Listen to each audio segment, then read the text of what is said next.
In this video, I'll show you how to install the dividers and frame rests in the Nuke box.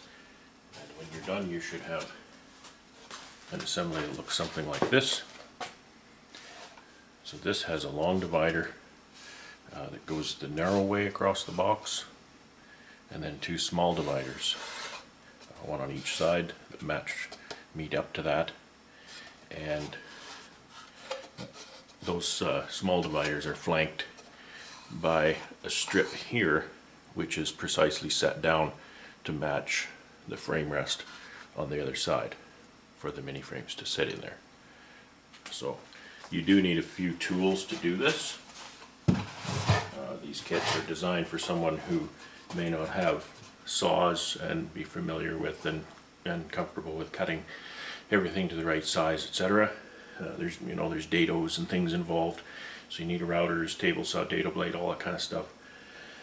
And but you can use nails, you can use staples. I'm using a 3/4 inch narrow crown staple here for this assembly. I'm also using a waterproof glue, Titebond 3. I like Titebond 3 because it's waterproof. It's actually food grade too, which I'm not as concerned with for this application, but fact is, it is. But I consider the inside of a beehive as a moisture prone area, and standard glue can dissolve in moisture.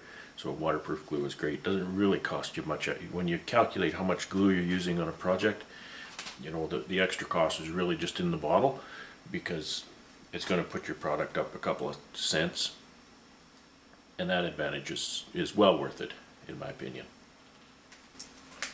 As you can see, your boxes will arrive with the dados cut on the inside. There's 4 dados, one on each side, and entrance and ventilation holes.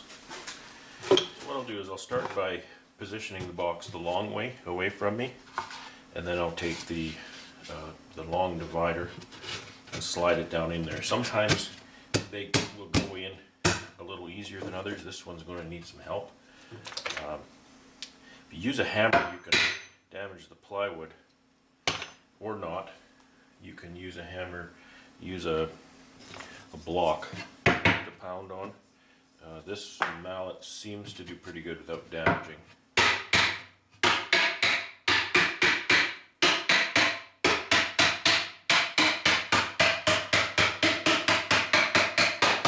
I do endeavor to minimize that kind of thing, but because we're dealing with wood here, the wood is always in movement. It's always going to expand and contract relative to the environment, the humidity in the environment. So by the time you get this kit, I don't really know. I don't want to make these too loose so that they're going to be sloppy, but I can't make them too tight. So it's a judgment call on my part. So that's the center divider. Now I want to take my short dividers and do the same thing. Just get those in there. You're going to make sure they go down level. You can't tilt them, they'll just jam. And we'll get that one in there. See, these are all cut from the same sheet of plywood, and some are loose and all cut with the same blade on the table saw. A lot of times plywood will cup in this direction, and that'll make it seem really tight because you're trying to push a cupped plywood into a straight slot. That doesn't work real well, and there's nothing to do about that. You just tap it in there. So then I stand it up on end. I grab my 4 little frame rest parts here, and again, these are cut as close as I can comfortably get them. Sometimes they're a little bit tighter than others. Okay, see, they're snug, but they go in there nicely. And I'm just demonstrating there. So what you need to do, you need to apply just a little bit of glue. You don't need much, and you don't need to go nuts spreading that around a whole lot. You just want to tack that. Give it give it a tack so that those two pieces aren't going to slide around. I like to put it in there a little bit farther down than what you'd think it should be, and I'll show you why. Put this one in here. You need to put them both in so that when you tack this down, that divider is in the correct spot. If you were to put this one in and tack it down, but you've got it over this way a little too much, this one won't go in. So I've included a little block, and it has a notch in it here. I've written top, so I hold that so that the top is where you can see it. It's up, and then you know that one's kind of snug, so it's not going anywhere. I don't have to hold the block on. It's sized, it's set to where it should be. I'm going to take two 3/4 inch staples in there. Now if you're using nails, then you know, get yourself a little tack hammer that's easy to swing in a small area like that. These staplers are not that expensive. If you're doing any amount of this, invest in one. And again, that's a stapler. It has a 3/4 inch narrow crown staple, it's called. There's narrow crown, medium crown, and wide crown. A narrow crown staple is the most economical, and it's the easiest to find, to be honest. So we're done there. Now I just run my finger along in case there's squeeze out. I don't want squeeze out on the top of my frame rest. And flip this guy over. I'll glue up my next two parts.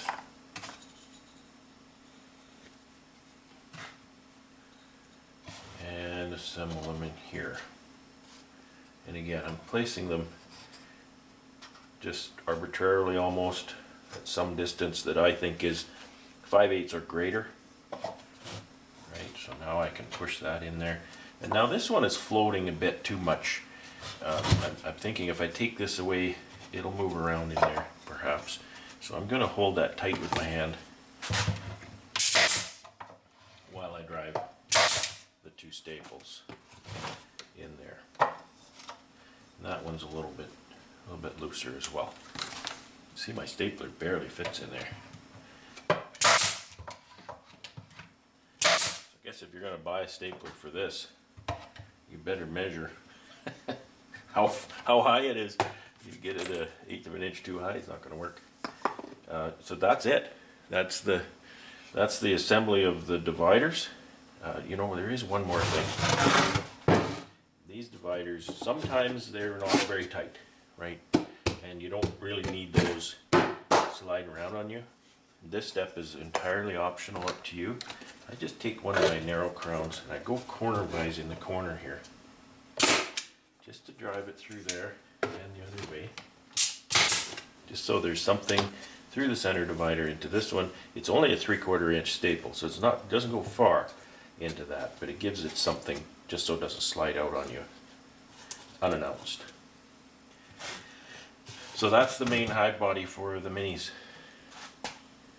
And so I hope that's the kind of instruction you need, and you can be successful in putting those together. Now we're going to assemble the bottom board. The bottom board consists of a 1/2 inch sheet of plywood and 3/8 tall shims. These are cut from 7/8 material. So the 7/8 wide, you can use 3/4 if you want. I think it would work just as well. There's quite a few pieces here, and a few of them need to be fairly precision cut. We've got the two side pieces and then two end pieces. The divider that goes clear across the center, and then two short dividers this way. On the bottom I have arbitrarily cut 2-inch wide cleats here and put them at the ends. You can put them at the ends, you can put them in a bit if you like. I put mine in here so they lock into my covers if I, care to do that. So for all of the 3/8 shims, I've used the same 3/4 inch narrow crown staples and waterproof glue. for the cleats, I've used waterproof glue, but I've used 1.25 inch screw through here to pull that cleat up into the plywood. I'm not confident that a staple in that case is going to be appropriate, because you do need a little bit of clamping force. You need a bit of pull in there. So I like to use that screw, and it seemed to work out just fine. Drive it from the top, not the bottom. If you drive it from the bottom, you'll likely split that piece of pine. So with all things, I try to make it look as nice as possible. There is no function to deciding here. Look, we've got some pretty big knots there. We have nothing here. So you can decide, well, I want this to be the bottom of the beehives. I want this to be, you know, what I see when I look down through an empty Mini. Or you can say, I don't want this on the bottom, because I could turn that over and look at it. So it really is your call, what you want to see and what you don't. I'm choosing to just do it this way. So I've all my parts pre-cut. So these two full-length end pieces will go here. And there's two shorter pieces that go on the ends here.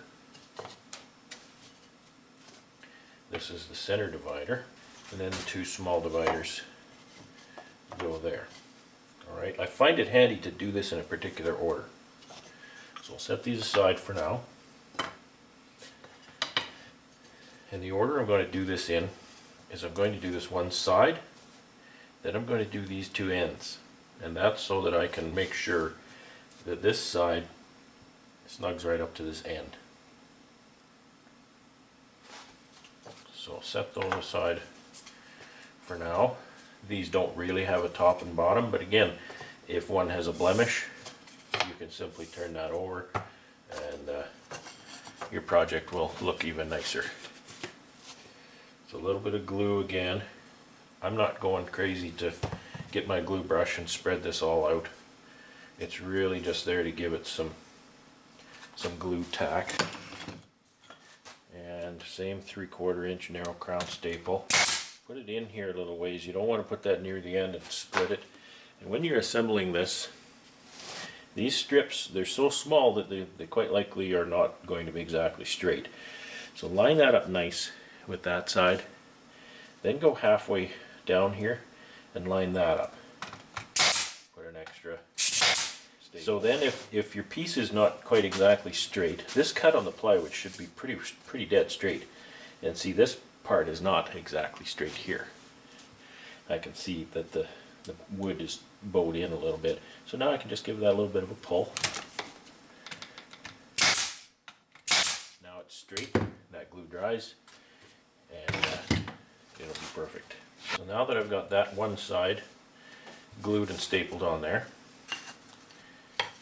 I'm going to do this side here. See a little blemish there? I can put that down, you'll never see it. For good measure, you can put a little bit of glue on the end of this. It's not going to be a deal breaker if you don't, but it doesn't hurt. Anytime two pieces mate up, you can put a little bit of glue.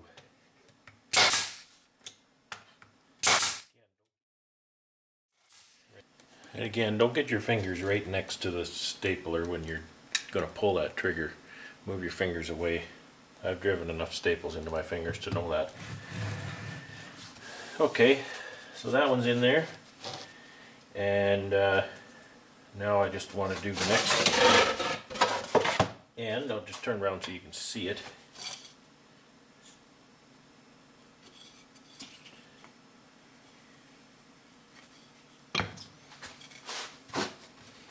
Just push that right up to the end.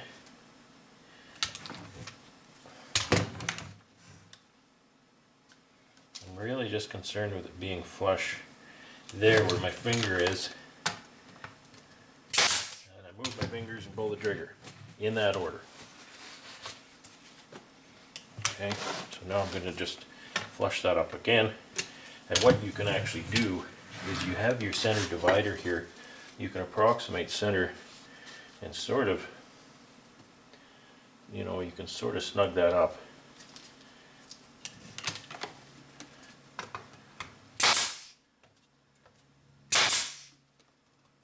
And this one is also a little bit warped. What happens with these narrow pieces, these thin strips, they don't stay straight. It's wood. It's an organic product, and it's subject to the laws of nature and physics. I'm going to put the glue on this side, just because I'm here. Put a little bit of glue on the end of that.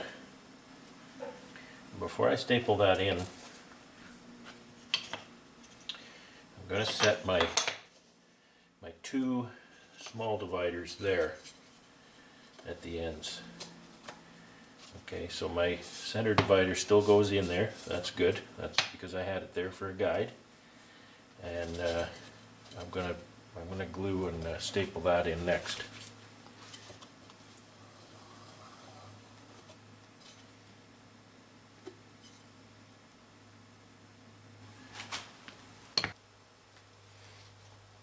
Get glue on your setup blocks and glue them to your project. Okay, so I've pushed that all the way that way. You can check your work with your divider on this side. A little slop is fine as long as it goes in there. The center is very important. You want to make sure that goes in the center.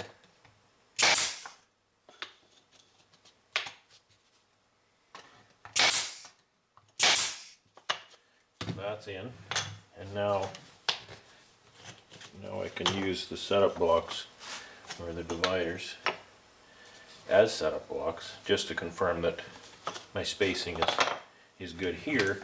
And I go ahead and staple this one in there. Again, you know, these staples, they do play a part, but they play a very small part in the big picture. They're a clamp. You know, I could go ahead and use my clamps and line everything up and clamp these pieces all together, and the end result would be every bit as good. And it would be nice because it would have no metal fasteners. But that would take an awful lot of clamps and an awful lot of time for that glue to set up. Okay, so in your kit you have two more setup blocks here. Okay, and those setup blocks are going to determine the center for this divider. Okay, I'm going to put them on this side so you can see. And you can go from either way. They should be the same, both sides, right? It's the same both sides, because that block is in the center. And then rinse and repeat, right? Same thing. Glue it. Put the glue on there this time. Glue it, staple it, move on.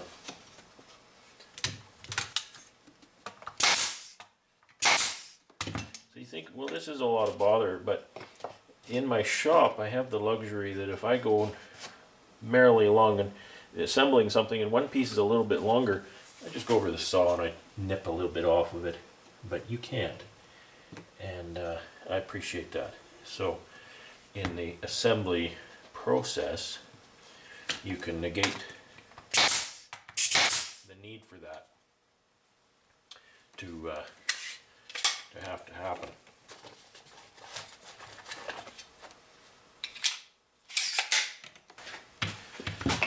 So here you have our bottom cleats here. I'll just set one end up on a bottom cleat, no glue, and I'll glue this end a little bit. And again, I'm not going to bother to spread that. You can if you like, spread that out. It's not going to buy me much. So line that up best you can there, but line this up here just about perfectly. Okay, so get that just as perfect as you can. And again, you don't have to put it on the corner like this. You can put it in farther if that's what you want.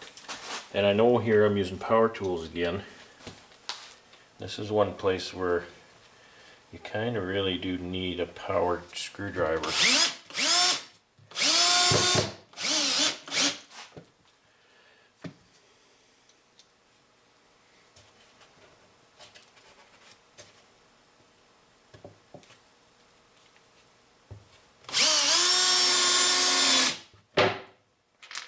use 4 screws.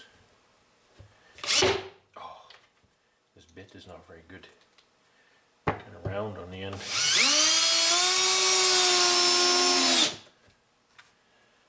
You don't want to sink it in there too far.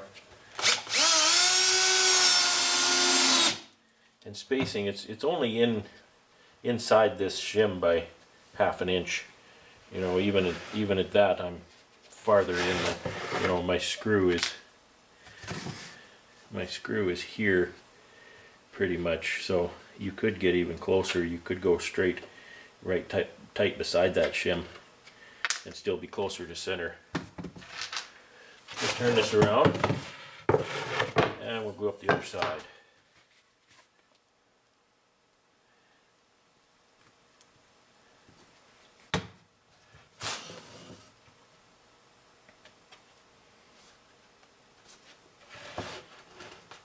So for this side, I'll put that screw more in the center, just kind of show you how that works out. Works out good. You can just kind of stick it right in the corner there.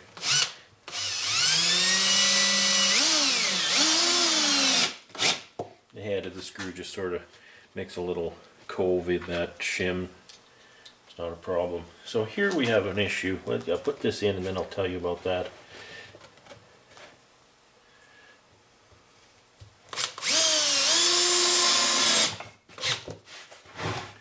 So the issue here is there's a big knot there. This is plywood, so the knot doesn't go all the way through. But because it's on the surface, you're going to have a heck of a time getting that screw to start in that knot. So you can relocate that screw a little bit, just off to the edge. Oh, bloody bit. Just off to the edge here.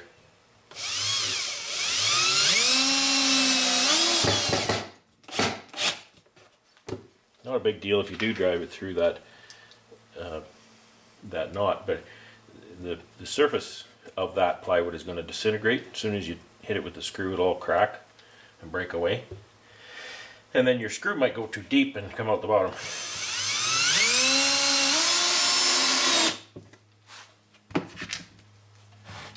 Okay, a little paper towel. Clean up, squeeze out.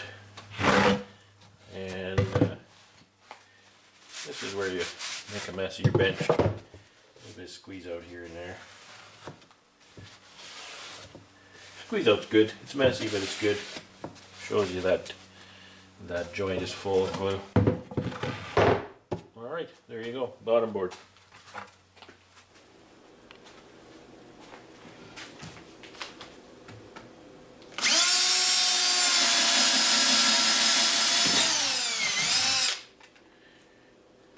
If you've never used an auger bit, you're missing out. These auger bits are beautiful. Kind of expensive. Boy, it's worth the price of admission. What I'm doing here is drilling 3 holes in each side of these hive bodies that will be made into these quad mini nukes.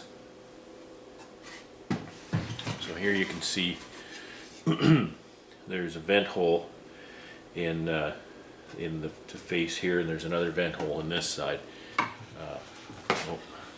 There's a vent hole in the front here and one in the side for this nuke to get a little bit of cross venting.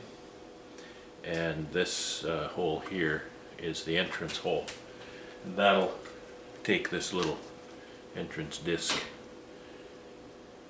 Okay, that just a little screw in that and you're good. So 3 holes in each side. Kind of arbitrary. I don't know if I'm doing it right or wrong, but it is what it is. And I have a lot of them to do. So I made a little template here where my holes are going to be. Made myself a mark so that I can put this side to the outside of the box. When I flip it over for this side, I don't want an entrance hole, so I've made myself a note here. Don't drill there when you flipped it over. Okay. So with that, a little piece to back it up so I don't blow out the box real bad. Clamp that on tight and drill another hole or 2.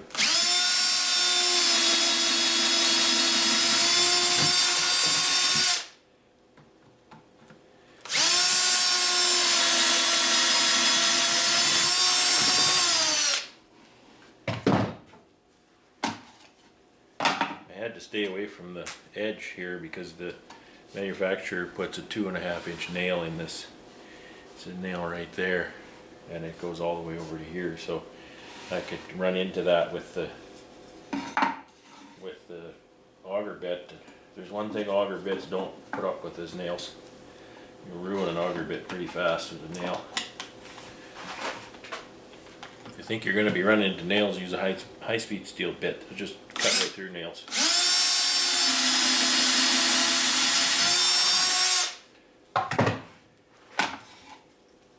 And they draw wood just fine. So that's done. All 4 sides of that one are done. Rinse and repeat another 21 times, something like that. There's a little bit of auger bit education. Okay, here's an auger bit. This is what I'm using. So you see that this bit has a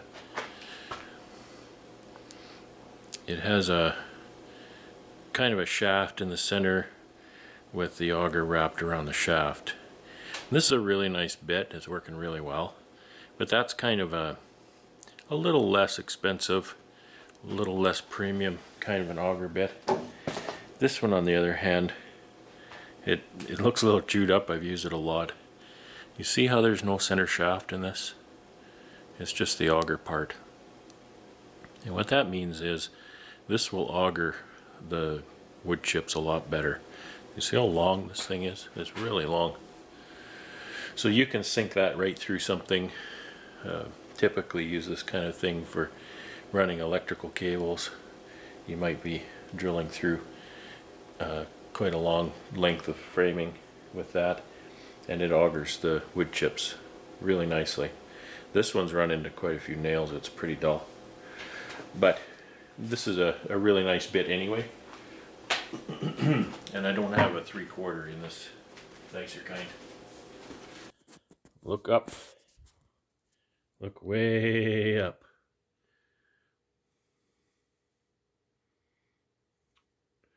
So that's 20 of those quad minis ready for dipping. And less than 20 bottom boards. 3/8 shim, a couple of cleats. Pretty standard stuff.